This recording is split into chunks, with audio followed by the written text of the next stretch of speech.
Daryl, me say Daryl, Daryl, come where we want to go.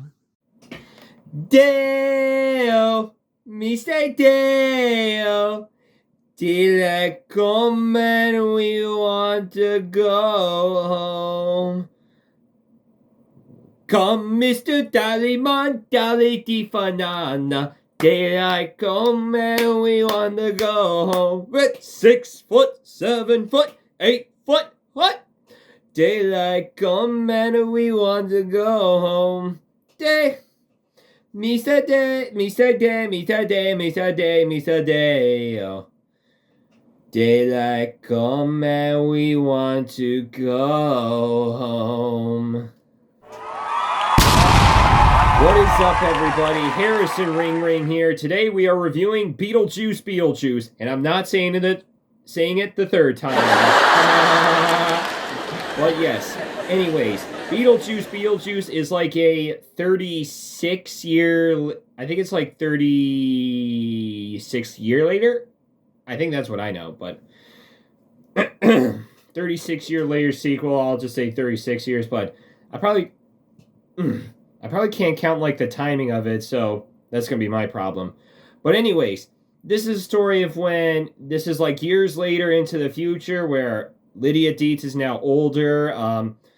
Astrid's in like college, and here's the thing: their grandpa died, and basically Astrid falls in love with this boy, and then basically she gets captured and to the afterlife, asks Beetlejuice for help, but Beetlejuice's ex-wife is chasing after him. So that's going to be the whole entire story. So, yeah, here are my thoughts. I mean, we had for like the first time ever, we have finally gotten a Beetlejuice sequel. I mean, we all know how the first one is like such a classic. And with the second one, is this better than the first one? It is not better than the first one. I mean, the first one's still better, but the second one's just a lot of fun. Like, there's going to be parts where I'll say the second one's better than the first, and then there will be parts where I'll say the first one is better than the second. So, it'll be all a lot of a lot of diddle-daddling and all that type stuff. But you know, honestly, I was just like so happy to see Michael Keaton again returning as Beetlejuice and seeing Tim Burton return for directing this movie. This movie felt like a huge reunion sequel on this. That's what I felt like for Beetlejuice. Like, it wasn't just any normal sequel. It just felt like a sequel where it is like a huge reunion. And, like, what would it be like later in the future? And you have, like, Jenna Ortega, Justin Theroux, Willem Dafoe, Danny DeVito, and a whole lot more, which you had a stacked roster for this cast. The whole cast is just stacked everywhere.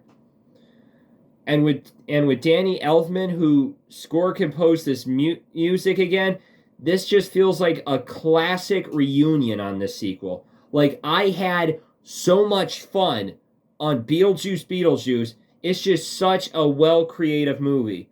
Like, the production design, still the same. Makeup and hairstyling, still the same. That's what I think for Beetlejuice. Like, if you love the first one so much, you'll have a blast with the second. And the reason why I'm saying the first one is better is, like, you know how the first one is just such a classic. But, honestly, I don't think Beetlejuice is, like, film of the year, but it's just a film that you're gonna really, really, really like a lot. Like, if you're a huge fan of the original classic Beetlejuice, you'll love the second one. But, honestly, Beetlejuice is like a movie where you'll have a lot of fun and a hell of a good time seeing it with friends and family or date nights or basically that. But Beetlejuice was hilarious, jaw-dropping, comedy slapstick, a very peak soundtrack where you want to listen to this soundtrack over and over again. But overall, I'm giving Beetlejuice an 8 out of 10 and an A minus. Yeah, I mean, this was just a very good movie. Like, I couldn't stop thinking about it. So that is all I got, and I'll see you next time. And daylight come and we want to go home.